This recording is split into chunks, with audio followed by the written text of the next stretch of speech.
In mid-November 2024, two critical undersea cables connecting Baltic nations were mysteriously severed. When communications faltered, the incident sent shockwaves across Europe. The timing and precision of the damage have only deepened suspicions of hostile intent. German Defense Minister Boris Pistorius stated, quote, "No one believes that the cables were accidentally damaged." Now, a Danish naval force is shadowing Yi Peng 3, a 735-foot Chinese bulk carrier that passed through the area just as the crisis unfolded. Her erratic path and unexplained maneuvers have raised a question multiple European countries cannot afford to ignore. Is this a coincidence or a calculated act of sabotage? Sabotage in the Baltic. On November 19, 2024, Germany sounded the alarm. Two vital fiber optic communications cables that run through the Baltic Sea were damaged. The first of the affected lines, which spans approximately 135 miles, connects the Swedish island of Gotland to Lithuania, and was severed around 8 a.m. on Sunday the 17th, cutting internet communications. The second, a longer 746-mile cable linking Helsinki to Rostock, Germany, went offline at roughly 2 a.m. on Monday the 18th. According to German Defense Minister Boris Pistorius, quote, "No one believes that the cables were accidentally damaged. We have to assume, without certain information, that the damage is caused by sabotage."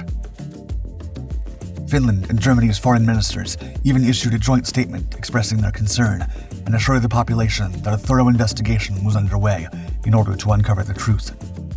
For this, their navies deployed ships to locate the severed cables and gather crucial evidence from the seabed.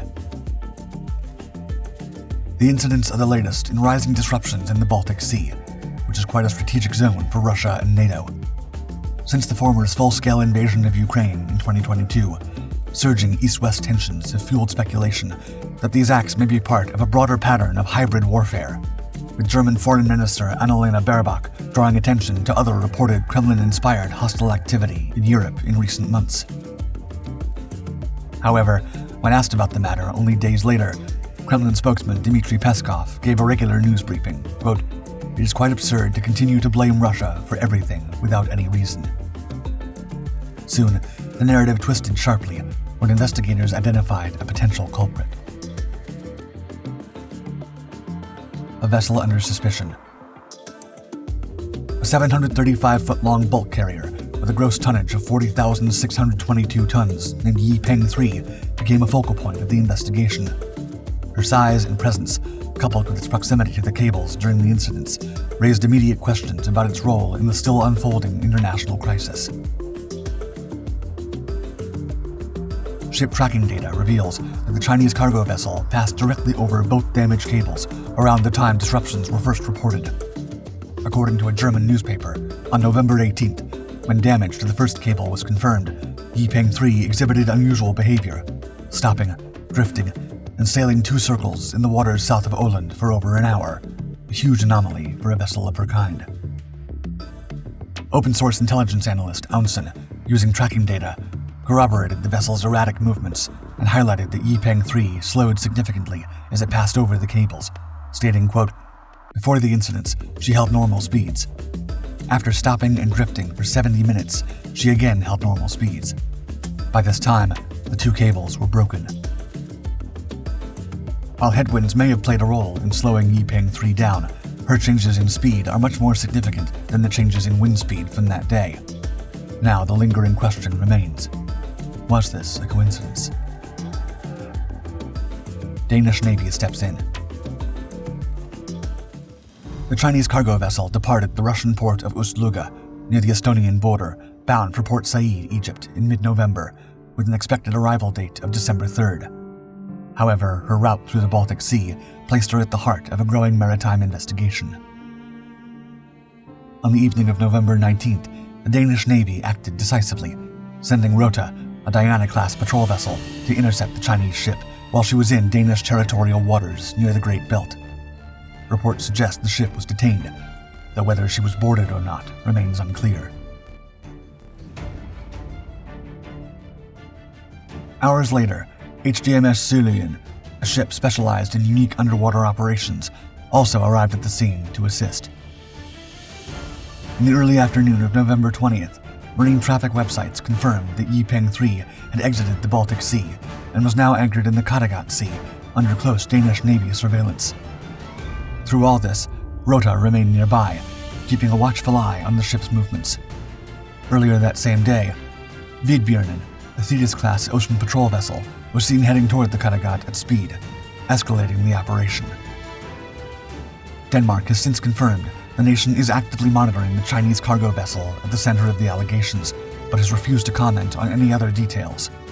With multiple types of ships involved, the operation has drawn international attention, turning the Yi Peng 3 into the centerpiece of a mystery that could have far-reaching implications. Sweden raises the stakes. On November 26th, Sweden formally requested that the Chinese bulk carrier return to its waters as investigations into the recent damage of undersea fiber optic cables in the Baltic Sea intensify. However, Prime Minister Ulf Kristersson announced that this is simply a request, not a formal accusation against the vessel, stating, quote, "We seek clarity on what has happened." Since one of the damaged cables connects the Swedish island of Gotland to Lithuania, Sweden has a direct stake in uncovering the truth behind the incident. Meanwhile, criminal investigations are now underway in Sweden, Germany, and Lithuania alike, all with the Chinese ship at the center of scrutiny. However, most Western intelligence sources are increasingly confident that Yi Peng 3 was responsible for cutting both undersea cables in the Baltic Sea, although opinions remain divided on whether these incidents were accidental or intentional. U.S. naval intelligence has reportedly assessed the damage as accidental, according to an American official. Yet other nations have voiced skepticism, suggesting sabotage could not be ruled out in such a high-stakes geopolitical environment.